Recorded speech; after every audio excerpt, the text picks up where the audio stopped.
I hope that you are all doing well. I wanted to just make a really quick video to provide some additional information about the final assignment that's due in the next few days here.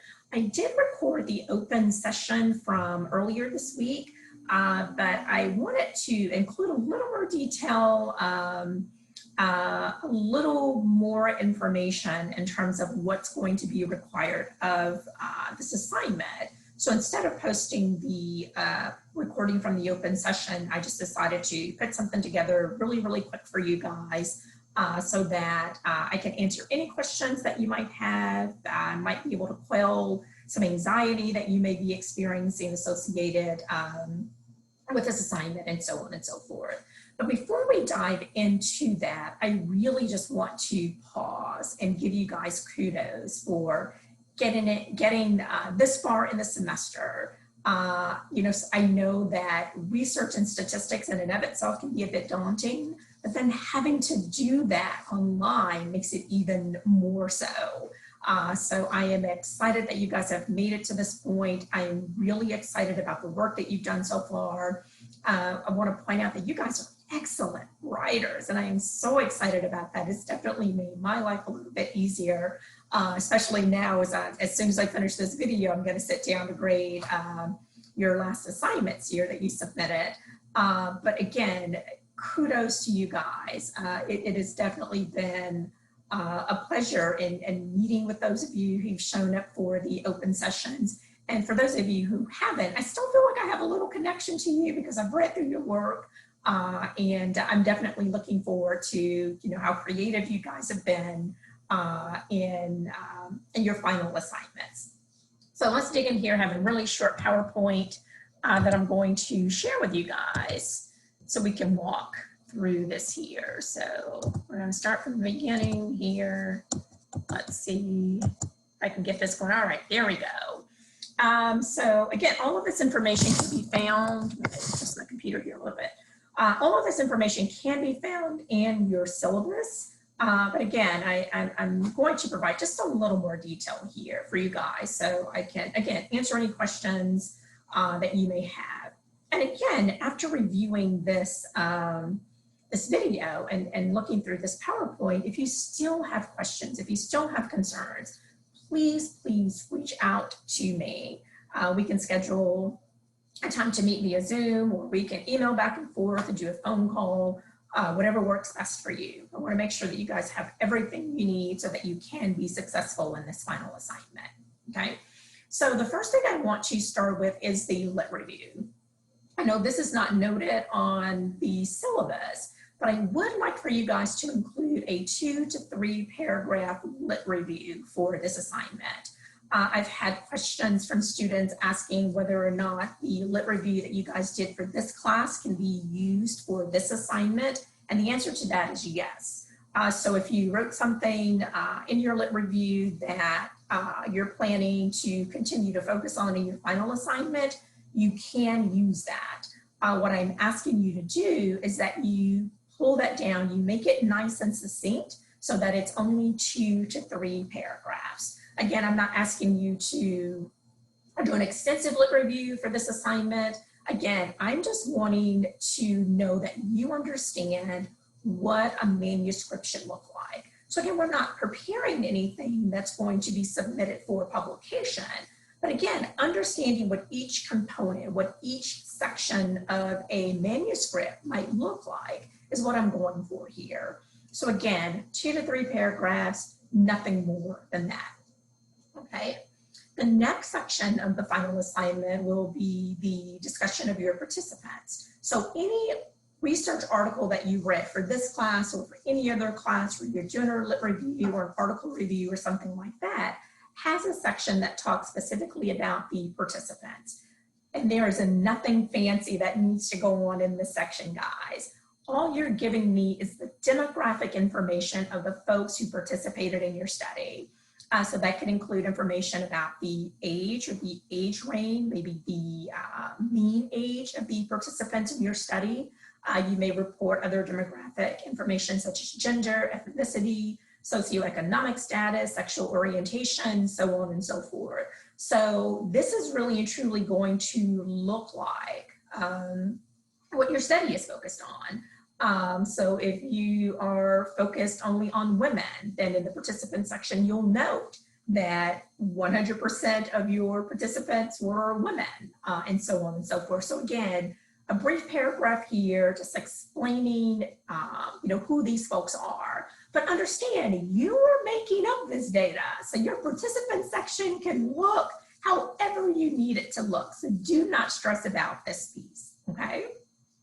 The next part of the final assignment is a discussion on instrumentation. And this is primarily for quantitative studies.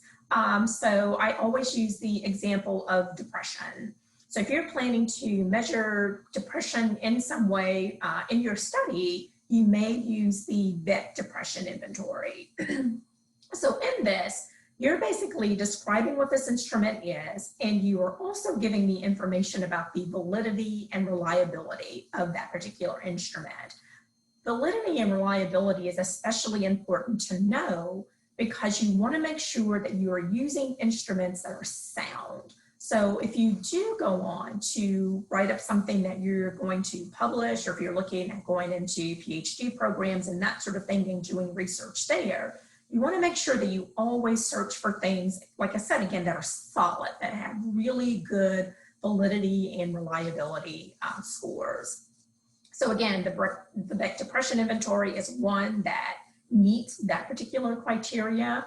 If you're doing a study on addiction, an instrument that you might use is the Addiction Severity Index. So again, you're just telling me what that instrument is and the validity and reliability information associated with that.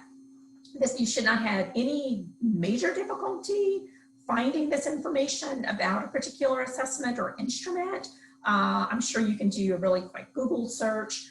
There's also resources such as the Mental Measurement Yearbook that list, tons of different instruments that have been validated, proven to be reliable. So that's a resource that you can use if you're needing to find, again, information about validity and reliability. In terms of qualitative research, you are the instrument. So I wouldn't necessarily see, or I would not see a section where you're talking about, a particular type of assessment in a qualitative study. So what you will do is, again, recognize that you are the instrument.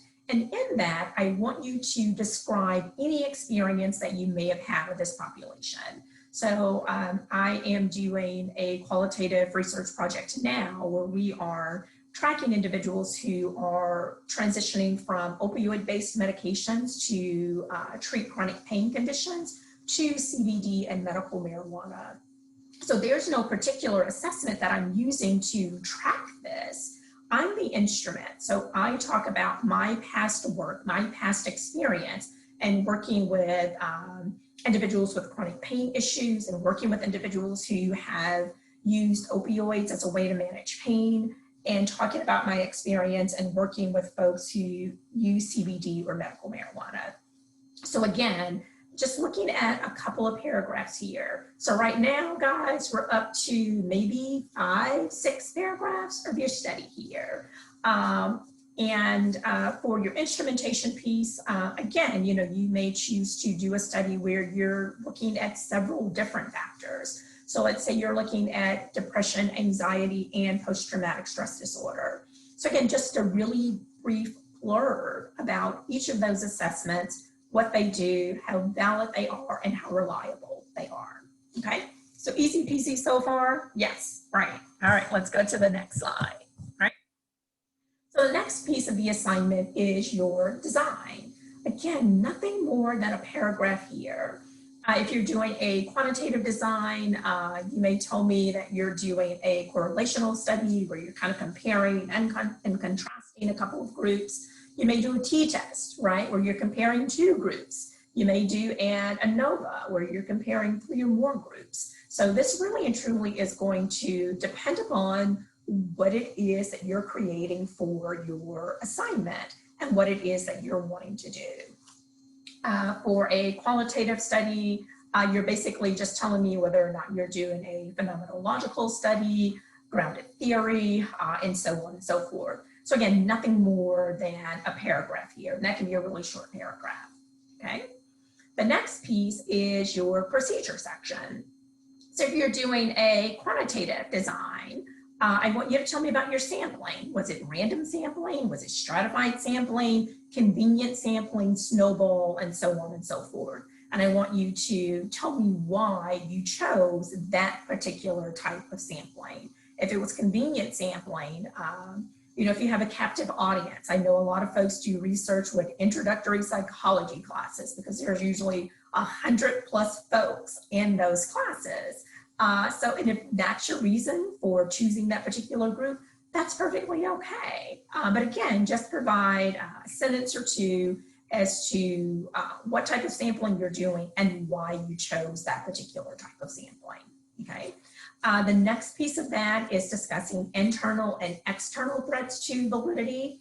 And I'm not asking you to recreate the wheel or do something that's can maybe consider fantastical here, right? I think I just made up a word, I don't know. But again, this is information that was covered in your textbook. So kind of going back and looking at that, paraphrasing that and putting that into your study. I also want you to discuss how you're planning to control for that internal and external validity if it's something that might impact your study, okay? And the last piece of this for the quantitative study in the procedure section is whether or not you can generalize this information and to whom. Again, every study that you will read down at the very end of the study, they talk about things like this. And I will say, if you did a study that included only women, well, of course we can't generalize this to men. So that's what I'm looking for here. And again, nothing more than a sentence or two here, okay? If you are doing a qualitative study for your procedure section, one of the things that I want to see is what specific characteristics did you look for in choosing your sample. I mentioned the study that we're working on now. Characteristics that I looked for in my sample were folks who had a legitimate prescription for an opioid, that they had a diagnosis of a chronic pain condition, and that they were in the process or preparing to very soon transition to the use of CBD and medical marijuana. So those were the characteristics. I didn't have any limitation on age. I didn't have any limitation on gender or race. Again, just looking specifically for those who were using opioids, who had a chronic pain condition, and who were transitioning to the use of opioids, to the use of CBD and medical marijuana, okay?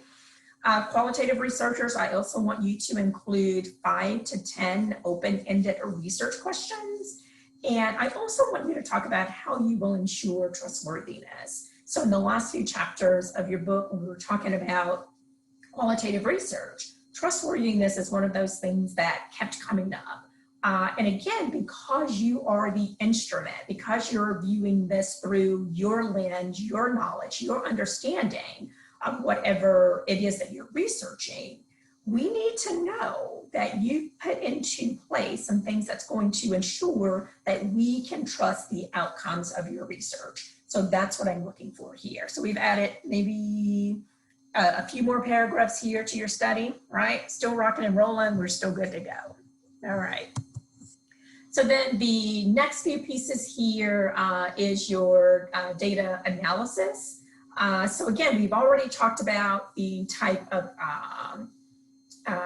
analyses that you're planning to use. Again, t-test, ANOVA, Pearson R. If you're doing a correlation, I want you to talk about what your p-value or your alpha level is. And if you remember correctly, alpha levels are generally set at 0.05.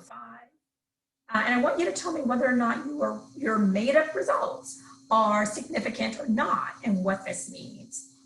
So if you guys remember when we talked about p-values or alpha levels and that sort of thing, and again, they're generally set at 0.05. This means that we can be 95% sure that the results of your study are accurate. And again, that, you know, accounting for you controlling for, you know, threats to validity and so on and so forth. So let's say you're running an analysis and you've set your alpha level at 0.05. You run the analyses, you do your t-test, you do your ANOVA, whatever that is, and you get an alpha level of 0.15, right? So that's greater than 0.05, which means that your results were not significant, right? Right? Anything that is greater than 0.05, and this is your set alpha level, means that the results were not significant, okay? So let's back up a little bit. You run your analyses and you get an alpha level of 0.05 or less, so 0.04, 0.01, 0.001, then that's an indication that your results were significant, okay? So if we're thinking back kind of to the null hypothesis and the alternative hypothesis, remember that the null hypothesis says that all things are equal. So let's say that you are doing a study on depression and you have a group of individuals who receive a particular type of medication, and you have a group of individuals who receive a placebo, okay? So you have a treatment group and you have a control group. So let's say that you run your analyses and what you see is that there is no difference between these two groups, right? And because there's no difference, your p-value will be higher than 0.05. And so what we're seeing here is that there's no significant difference between your treatment group, those folks who received the medication, and those who did not receive the medication. So we run this analysis again under different circumstances, where we use a different type of medication in the second study versus the first study. And what we get is a p-value of 0.05 or less. So that means then that your treatment group, or the medication that you use, actually had a significant impact on the levels of depression of your folks in the treatment group. So what we see here then, again, the results are significant, and that there is a statistically significant difference between your treatment group and your control group. All right, so that's what you're planning to discuss here. Again, just going back really, really quickly here to the null hypothesis and the alternative hypothesis. Again, remember the null hypothesis, H sub 0, you guys remember that, says that there is no difference between the two groups. So your treatment group is equal to the control group. The alternative hypothesis, H sub 1, says that there is a difference between your groups. So again, if we are looking at that first example where there was no difference between your treatment group and your control group, we're going to accept the null hypothesis. We're going to accept H sub 0, because remember that one says that there is no difference between your two groups. If we're looking at the second example where we had a medication that did provide some difference in depression scores when compared to your treatment group, right? So we're looking at an alpha level of 0.05 or less. So there is a significant difference between these two groups. We're going to reject the null hypothesis, which says that these two groups are equal, and we're going to accept the alternative hypothesis, H sub 1, because this says that there is a difference between these two groups, right? So I hope that makes sense. If not, rewind the video, watch it again, or give me a call, okay? In terms of data analysis for the qualitative researchers, basically you're just telling me what themes you identified for your interview.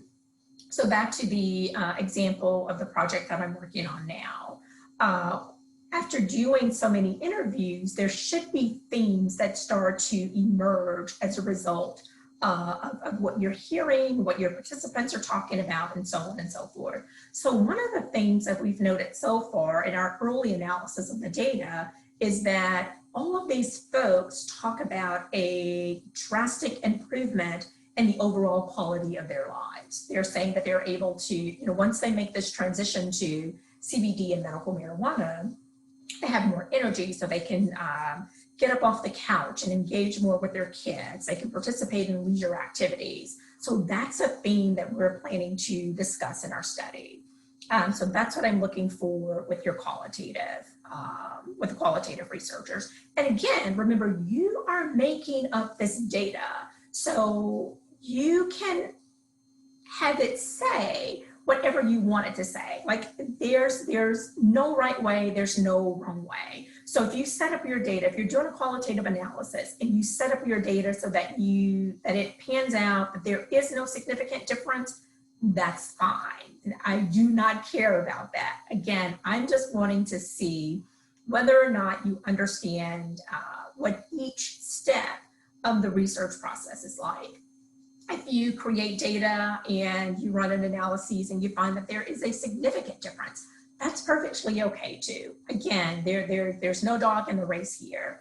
For qualitative researchers, you get to make up whatever themes you would expect to find or would hope to find based upon the research design or the research topic that you're studying for this project.